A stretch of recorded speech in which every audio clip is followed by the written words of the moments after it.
캄보디아, 태국 국경 분쟁에서 한국산 무기 체계가 실전 투입되며 국제방산 시장에 새로운 변화가 일어나고 있습니다. 이 전쟁이 한국 무기 산업에 어떤 영향을 미치고 있을까요? 실전 검증 데이터를 확보한 한국산 무기가 동남아시아는 물론 중동, 유럽 시장에서까지 러브콜을 받고 있습니다. 가격 대비 성능, 그리고 정치적 중립성이라는 3박자를 갖춘 K방산의 약진을 분석합니다. 지금 바로 시작하겠습니다. 불과 30년 전만 해도 대한민국은 무기를 만드는 나라가 아니라 사는 나라였습니다. 미국제 M16 소총, 프랑스제 미라지 전투기를 수입하며 국방을 지켰죠. 그런데 2024년 믿기 힘든 일이 벌어졌습니다. 스톡홀름 국제평화연구소 SIPRI의 발표에 따르면 대한민국이 러시아를 제치고 세계 4위 무기 수출국에 등극한 겁니다. 이게 얼마나 놀라운 일인지 아십니까? 미국, 프랑스, 러시아 같은 전통 강대국들이 수십 년간 지켜온 무기 시장 판도가 단 5년 만에 완전히 재편된 겁니다.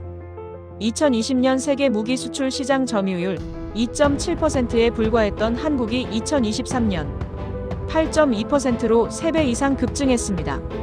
특히 캄보디아, 태국 국경 분쟁은 결정적 계기가 됐습니다. 캄보디아군이 운용하던 한국산 K9 자주포와 비호 대공포가 실전에서 뛰어난 성능을 입증했고, 이 소식은 동남아시아 전역으로 퍼져나갔습니다. 베트남, 필리핀, 인도네시아 국방장관들이 줄지어 서울을 방문했죠.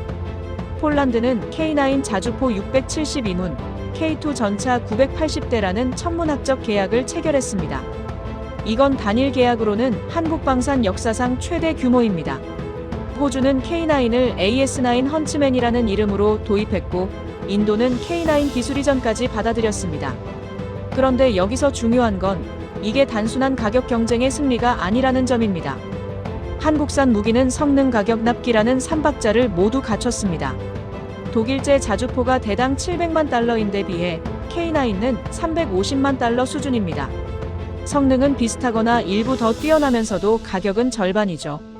더 놀라운 건 납기입니다. 유럽산 무기는 계약 후 5에서 7년을 기다려야 하지만 한국은 2-3년 내 납품이 가능합니다. 우크라이나 전쟁으로 유럽 방산업체들이 자국 물량 소화에 급급한 사이 한국은 빠르게 시장을 잠식했습니다.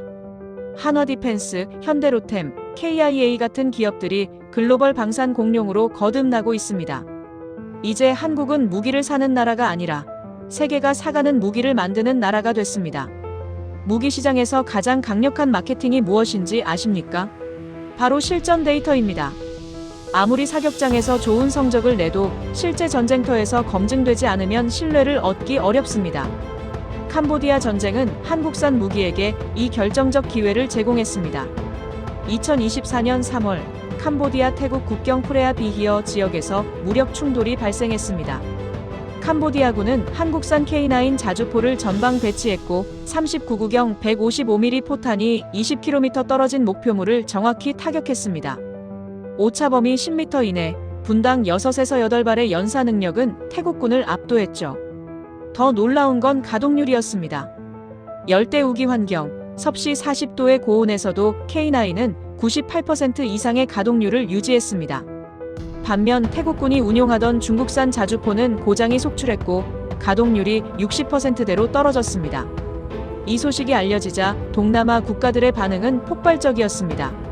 베트남은 즉시 K9 도입 협상을 시작했고, 필리핀은 기존 미국산 M109 대신 K9로 교체하는 방안을 검토 중입니다.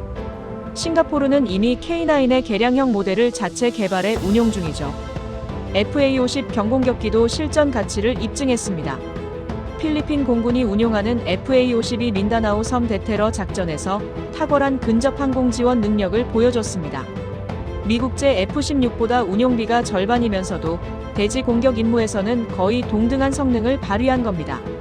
천공투 중거리 지대공 미사일은 또 어떻습니까? 사우디아라비아가 도입을 결정했고 UAE는 이미 배치를 완료했습니다. 패트리어트보다 20% 저렴하면서도 요격 성공률은 비슷한 수준입니다. 중동 국가들이 후티 반군의 드론 공격에 시달리는 상황에서 천궁은 완벽한 솔루션이었죠. 한국 무기의 강점은 맞춤형 기술 이전에도 있습니다. 인도네시아는 한국과 함께 KF-21 전투기를 공동 개발 중이고 이집트는 K9 생산 라인을 자국에 구축했습니다. 기술을 독점하려는 서방 국가들과 달리 한국은 현지화 생산을 적극 지원합니다. 실전이 증명한 신뢰성, 열대부터 사막까지 적응하는 환경 대응력, 그리고 합리적인 가격. 이 세 가지가 K-디펜스를 세계 무기 시장의 다크호스로 만든 핵심 요인입니다. 무기를 사는 건 단순한 상업 거래가 아닙니다. 외교적 선택이자 정치적 결단입니다. 미국제 무기를 사면 미국 편에 서는 것이고 중국제 무기를 사면 중국 진영에 들어가는 것으로 비칩니다. 그런데 한국은 다릅니다.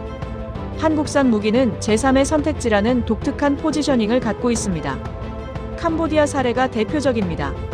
캄보디아는 전통적으로 중국의 영향력 아래에 있었습니다. 그러나 중국제 무기의 낮은 품질에 불만이 쌓여 있었죠. 그렇다고 미국제 무기를 사자니 정치적 부담이 컸습니다. 이때 등장한 게 한국산 무기였습니다. 한국은 미국의 동맹국이면서도 중국과도 긴밀한 경제관계를 유지합니다. 북한 문제로 인해 러시아와도 대화 채널이 있죠. 이런 전방위 외교가 무기 수출에서 엄청난 강점이 됐습니다. 한국산 무기를 사도 어느 한 진영에 완전히 속하지 않아도 된다는 인식이 퍼진 겁니다. 중동 국가들의 반응이 이를 증명합니다. 사우디아라비아는 미국과 동맹 관계지만 최근 중국과도 관계 개선에 나섰습니다. 이런 상황에서 한국산 무기는 완벽한 선택이었죠. 천국-II 미사일, K9 자주포를 대량 도입하면서도 미중 어느 쪽의 눈치도 보지 않아도 됐습니다. UAE는 한술 더 뜁니다. 아크 부대를 한국에 파견해 특수전 훈련을 받고 K9, 천궁, 그리고 천마 단거리 대공 미사일까지 도입했습니다. 미국, 프랑스 무기로 무장하면서도 한국제를 믹스한 겁니다.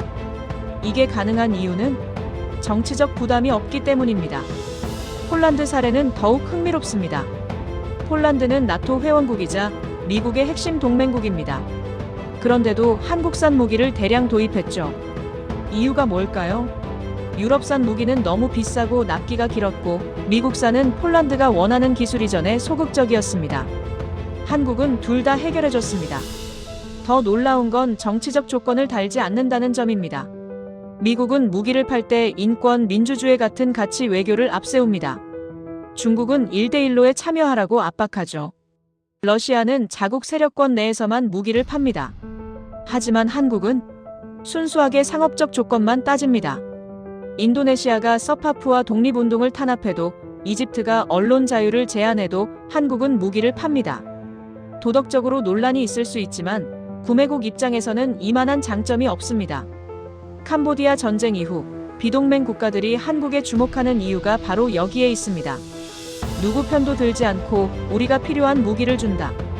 이것이 K-디펜스가 가진 가장 강력한 무기입니다. 1961년 미국 아이젠하워 대통령은 퇴임 연설에서 군산복합체의 위험성을 경고했습니다. 군대와 방산업체가 결탁해 전쟁을 부추길 수 있다는 거였죠. 60년이 지난 지금 한국은 자신만의 군산복합체를 조용히 구축하고 있습니다. 하지만 미국식과는 다릅니다. 더 전략적이고 더 글로벌하며 더 효율적입니다. 한화그룹을 봅시다. 한화디펜스, 한화에어로스페이스, 한화시스템까지 그룹 전체가 방산 생태계를 이룹니다. K9 자주포, 천무 다연장 로켓, 레이더 시스템까지 수직 계열화가 완성됐죠. 2023년 한화그룹의 방산 부문 매출은 13조 원을 돌파했습니다. 5년 전에 비해 3배 증가한 수치입니다. 현대로템도 만만치 않습니다. K2 흑표 전차는 세계에서 가장 비싼 전차 중 하나지만 그만한 가치가 있습니다. 파워팩부터 포신까지 100% 국산화에 성공했고 폴란드가 이를 증명했죠. 현대로템은 K2를 기반으로 K3 차세대 전차 개발에도 착수했습니다. KAI는 어떻습니까? FA50 경공격기로 폴란드, 필리핀, 태국, 말레이시아까지 수출에 성공했습니다. 그리고 지금 KF-21 보람의 전투기가 막바지 시험 비행 중입니다. 2026년 실전 배치되면 한국은 독자 개발 전투기를 수출하는 세계 7번째 국가가 됩니다. 여기서 끝이 아닙니다. 한국은 방산 동맹 네트워크를 구축하고 있습니다. 폴란드와는 K2 전차 현지 생산 공장을 세웠고 이집트와는 K9 조립 라인을 만들었습니다. 인도네시아와는 KF-21 공동 개발, 호주와는 AS9 헌츠맨 공동 생산 체제를 갖췄죠. 이건 단순한 수출이 아닙니다. 기술 동맹입니다. 한국 무기를 쓰는 나라들이 늘어날수록 그들은 한국 방산 생태계에 종속됩니다. 부품 공급, 유지 보수, 업그레이드까지 모두 한국에 의존하게 되는 구조죠. 미국이 F-16으로 만든 시스템을 한국이 K9과 FA-50으로 재현하고 있습니다.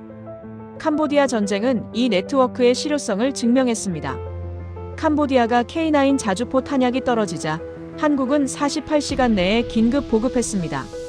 베트남을 거쳐 육로로 운송한 거죠. 이런 신속한 지원은 미국도 중국도 해주지 못합니다. 더 놀라운 건 패키지 딜입니다. 폴란드는 K9, K2, FA-50을 한꺼번에 샀습니다. 이건 우연이 아닙니다. 한국 방산업체들이 육해공 통합방위 솔루션을 제안한 겁니다. 전차, 자주포, 전투기가 하나의 지휘통제 시스템으로 연결되는 구조죠. 이게 바로 한국형 군산복합체의 핵심입니다. 개별 무기를 파는 게 아니라 시스템을 팝니다. 그리고 그 시스템 안에서 한국은 절대 공급자가 됩니다. 글로벌 방산 네트워크의 허브, 이것이 대한민국이 향하고 있는 미래입니다. 캄보디아 전쟁은 그 신호탄이었고 지금 전 세계가 서울을 주목하고 있습니다.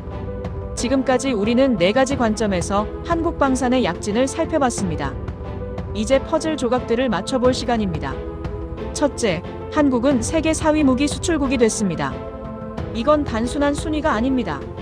냉전 이후 60년간 고착됐던 무기 시장 판도가 깨졌다는 뜻입니다. 미국, 러시아, 프랑스, 영국이 독점하던 시장에 새로운 플레이어가 등장한 겁니다. 둘째, 실전 데이터가 한국 무기의 신뢰성을 입증했습니다. 캄보디아 전쟁이라는 예상치 못한 기회가 K9, FA-50의 성능을 전 세계에 알렸죠. 사격장 데이터와 실전 데이터는 완전히 다릅니다. 한국은 후자를 확보했고 이것이 수십억 달러 계약으로 이어졌습니다. 셋째, 정치적 중립성이 한국만의 독보적 강점이 됐습니다. 미중 패권 경쟁이 격화될수록 어느 편에도 속하지 않는 무기의 가치는 올라갑니다. 비동맹 국가들, 중견국들이 한국을 선택하는 이유가 바로 여기에 있습니다. 넷째, 글로벌 방산 네트워크가 구축되고 있습니다. 폴란드, 이집트, 인도네시아, 호주 등은 이제 한국 방산 생태계의 일부입니다. 단순 수입국이 아니라 기술 파트너이자 생산 거점입니다. 이 4가지가 결합하면 무엇이 나올까요? 바로 새로운 군사 질서입니다. 20세기는 미국과 소련의 양극 체제였습니다. 냉전 종식 후에는 미국 단극 체제가 됐죠. 21세기는 미중 신냉전 구도로 재편되는 중입니다. 그런데 한국은 어디에도 완전히 속하지 않으면서 양쪽 모두와 거래하는 독특한 위치를 차지했습니다. 캄보디아 전쟁은 이 구도를 세상에 드러낸 사건이었습니다. 동남아시아 국가들은 깨달았죠. 우리도 미국이나 중국 눈치 안 보고 필요한 무기를 살 수 있구나. 그 선택지가 바로 한국이었습니다. 한국 방산의 성공은 우연이 아닙니다. 1970년대 박정희 정부의 방위산업 육성부터 시작해 50년간 축적된 기술력의 결과입니다. 현대중공업의 조선기술이 이지스함을 만들고 삼성의 반도체 기술이 정밀 유도무기를 가능하게 했으며 자동차 산업의 대량 생산 노하우가 K9을 탄생시켰습니다. 지금 이 순간에도 한화디펜스 창원 공장에서는 K9 자주포가, 사천KAI 공장에서는 FA-52, 창원 현대로템에서는 K2 전차가 조립되고 있습니다. 그리고 이 무기들은 곧 전 세계로 뻗어나갈 것입니다. 미국은 더 이상 유일한 무기 공급자가 아닙니다. 중국은 아직 신뢰받지 못합니다. 러시아는 우크라이나 전쟁으로 고립됐습니다. 그 틈새에서 한국이 떠올랐습니다. K-디펜스는 이제 K-팝, K-드라마와 어깨를 나란히 하는 대한민국의 상징이 됐습니다. 세계가 한국 무기를 원하고 한국은 그 수요를 충족시킬 능력이 있습니다. 캄보디아 국경에서 울린 K9 자주포의 포성은 단순한 전투의 소리가 아니었습니다. 새로운 군사 질서가 시작되는 신호탄이었습니다. 그 중심에 대한민국이 서 있습니다. 오늘 우리는 캄보디아 전쟁을 통해 한국 방산이 어떻게 세계 무대의 주역으로 떠올랐는지 살펴봤습니다. 놀랍지 않습니까? 무기를 수입하던 나라가 이제는 수출하는 나라가 됐습니다. 이건 단순한 산업의 성장이 아닙니다. 대한민국의 국제적 위상이 근본적으로 변했다는 증거입니다. 여러분의 생각은 어떠신가요? K-디펜스의 미래가 궁금하시다면 구독과 좋아요 부탁드립니다. 다음 영상에서는 더 흥미로운 이야기로 찾아뵙겠습니다. 시청해주셔서 감사합니다.